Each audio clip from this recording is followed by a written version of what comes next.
Hello everybody and welcome to Storm Reads, and it's time for your daily reading vlog.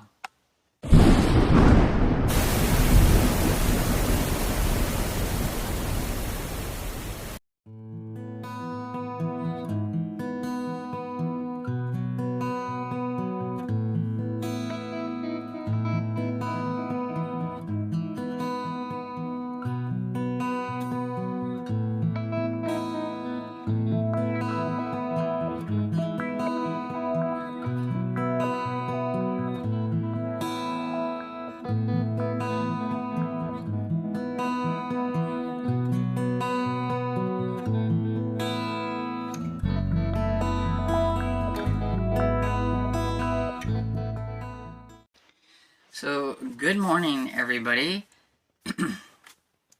It's 10:41 and I thought I would get on here to kick off this reading vlog. I have my little grape snacks, my second round of coffee because I need some, and my little water to hydrate, so we are good to go.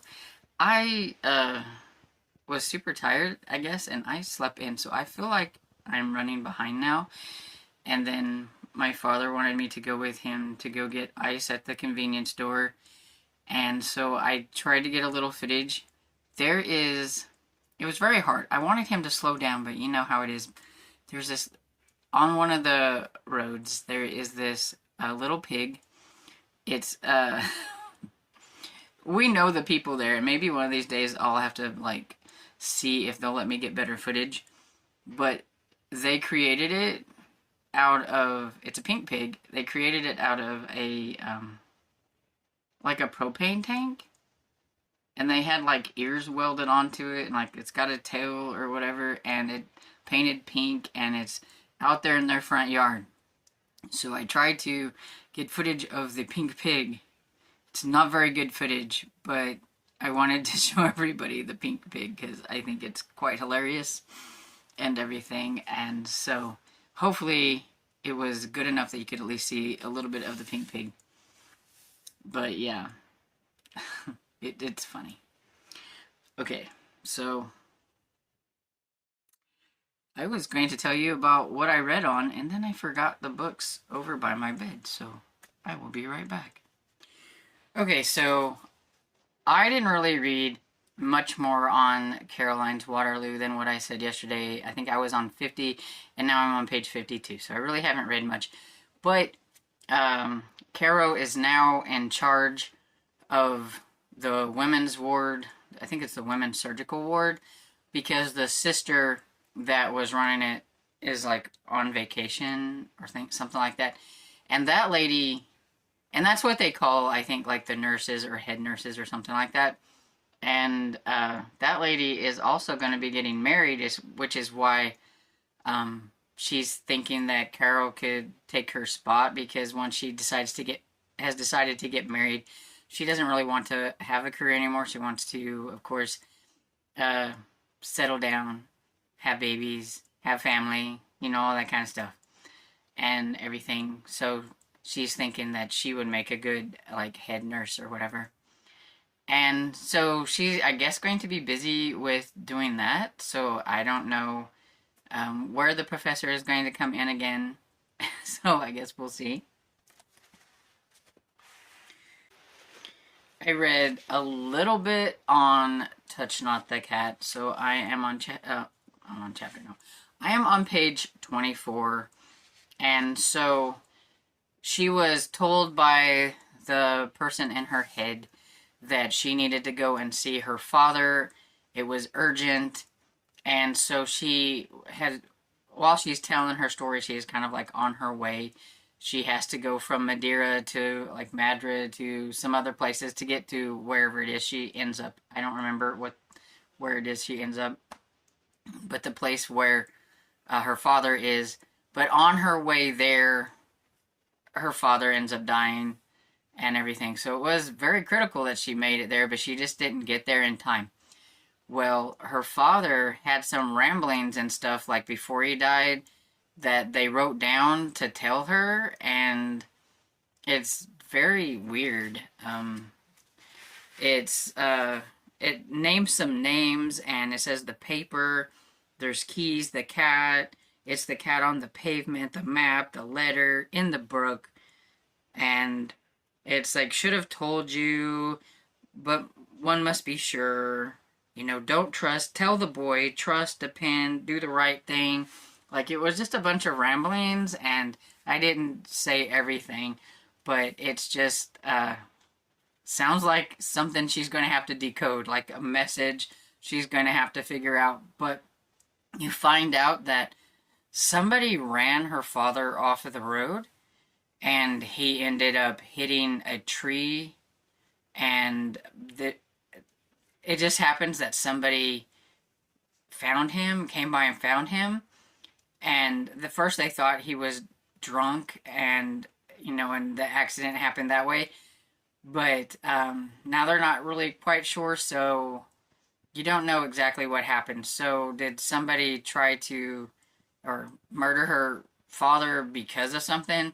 Like she says, like in some of the ramblings, like that Byron is not really safe, that there's things that she needs to figure out. So I have a feeling that she's going to be trying to figure out what happened to her father, and try to decode his like last messages to her, because there was like two messages that kind of rambly and don't make a lot of sense, but maybe if if she knows her father, she can put together like the pieces maybe. So I guess we'll see. And I don't know if the boy is like the kid that's in her head, the boy from her childhood, like the man in her head now, or whatever it is. I don't know, but we'll find out. I did read a little bit on the Pirate Vixen, and so I am now on page 186. So not like it was a whole lot, but they had the dinner, they were talking, they were reminiscing, her cousins, about a young Caitlin, and what happened to her mother, but what happened to her cousin's mother. And you find out that she's related to the two her cousins by her mother, so Edward doesn't have anything to do, like it was on the mother's side and everything. And even then it was still kind of like distant, so they're distant cousins. So because Eric was wanting to know these things because he's a little jealous of Drew because of her affection for her cousin, and she does, and he knows that there can be marriages between distant cousins and things like that, and so he's a little jealous, and especially because she's so informal with him, but so like formal with Eric and everything, and he's trying to ooch in there, but there's a little jealousy. But you find out that like her mother died when she was like 12, I think, or 10 to 12, somewhere around in there, and her father was going to leave her with her cousins and with Edward, but every time her father would get ready to sail, she would stow away. She would find a way to stow away on the ship, and so then it became a game, because like they would get so far and then they'd have to turn wreck around and bring her back, and she would find a way. Even when they took away some of the means for her to be able to escape her room, because they would like lock her in, she recruited some help, which happened to have been her cousins and everything. And she's like, this was before Drew got so stuffy, because she thinks that Drew, now that he's older and has gone to school, that he's stuffy. And he's like, I'm not stuffy, I'm just proper. And she's like, no, you're stuffy. So we just kind of learned some of those things and everything. And so it was fun. And I think I'm at the part now where they're going to go out into the garden. I think Caitlin was just, the reminiscing was fine, but she didn't want to reminisce anymore, so she decided that she needed some air to go into the garden, and she wanted to do it on her own. But then, of course, everybody gets up, and they're like, oh, well, we can all go.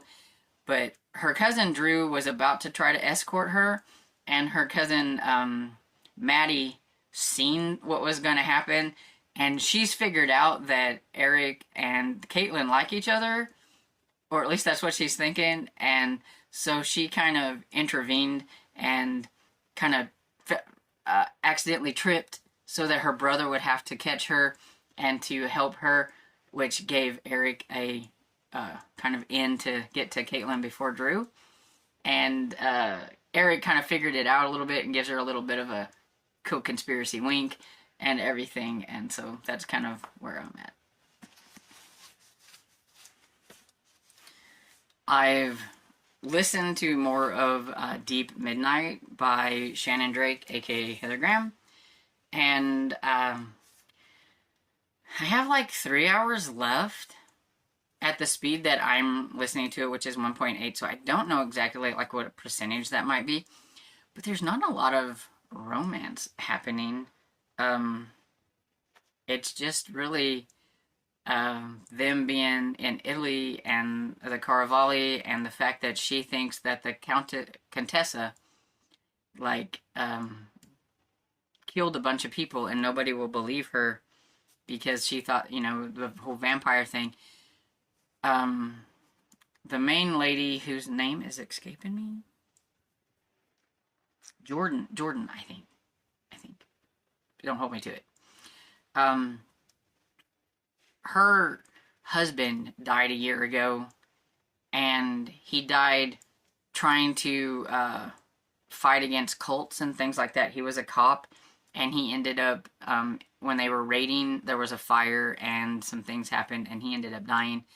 So everybody thinks she's still grieving, she's still healing, and so that she's mistaken the whole vampire scenario and all that stuff. And she was rescued by a wolf, and it was a guy in a wolf's costume, and which happens to be Ragnar, which you meet Ragnar in the other books, and so you know he's a vampire. And his name is Ragnar Wolfen. Anyway, so I think eventually she's going to put together the wolf and his last name. I think she's kind of starting to. She is drawn to him a little bit, but yeah. And he's trying to keep her safe because he knows that the Contessa or whatever is trying to get to her. And I'm afraid for her cousin, Jared, I think it is, because I think he's in with the Contessa, but I don't think he knows what she is. But I think she's either been feeding on him or been doing something. And he's married and everything, so I'm a little worried for him because he acts kind of strange sometimes and everything. But yeah, so far not really a whole lot of romance though, but we'll see. And that's pretty much the update for right now. And I'm going to make some videos and work on my Pingo shop and do some work. Hey, I'm back. Not a whole lot to report on. It's, I don't know, almost 6 o'clock in the evening, I think. I am up from supper, which we just had leftover shepherd's pie that I had the other day, which is still yummy. And I listened to quite a bit of Deep Midnight by Shannon Drake, aka Heather Graham. So I have around 2 hours left of the audio, and I will be finished with that one. So I do believe I can get that one finished tomorrow. It's not my favorite in the series so far. It's number 3. I do think that I liked number 1 and number 2 a lot more. There hasn't really been a whole lot of like romance going on. They did finally get together, you know, but I don't really feel like there's a whole lot of romance around that. Like, she thinks he's like hot and everything, because I mean he's a vampire and everything, but at the same time she's still leery of him, but it was okay to go to bed with him. And you know, logic, right? Because he's hot. On his side, he hasn't really said too much about liking her or anything like that, but he is, of course, watching over her because she's gotten herself into some trouble with some of the bad vampires, and so he has been trying to keep an eye on her and keep her out of trouble. So you know he has to like her enough because he wants to do that, but she doesn't know that he's a vampire yet, and I think she's getting closer to trying to figure things out. She is a book reviewer for like a paper or a magazine or something. I don't remember it exactly, but I think she reviews books for some kind of thing. And she was given a book that was written by a cop that is about cults and vampire cults and things like that. And so she's been reading that and reviewing, like, you know, looking over it. I don't know if she edits or if she reviews, but it's one of the books that she has to work on. So she's been kind of trying to connect the dots with some of the things that have been happening in Venice while she's there and everything. So I think maybe she'll get to it eventually, but yeah, it's just okay. The stuff that's going on is just not really extremely interesting to me. And I like Ragnar. I liked him in the other books and everything. And so I like him as a person or a vampire. But I just feel like, I don't know, his like love story is not very, I don't know. It's got a little lackluster, I guess. But anyway, that's okay. You know, not all of them are going to be like big hits in a series. There's always going to be that one that just isn't quite up to par with the other ones. And like, I thought this one really kind of felt rehashed of number 2, especially like how everything happened and all that stuff, but I just think that number 2 was done a lot better than this one. And so, yeah. But people must have loved the series enough that she made, I think, 10 of them, so I got a long ways to go still before I get to the end of this series. But yeah, so that's pretty much all I have to talk about, really. I haven't got to work on any of my eyeball reading books because I was listening to this while I was working on things and everything, getting some things set up on my computer and working on like the Pingo stuff and things like that. I can listen to audiobook. So I'm hoping that tonight I will get to do some eyeball reading and everything. I really need to pick up the pace with them and get one of them finished, or I'm not going to get anything finished before the month is over.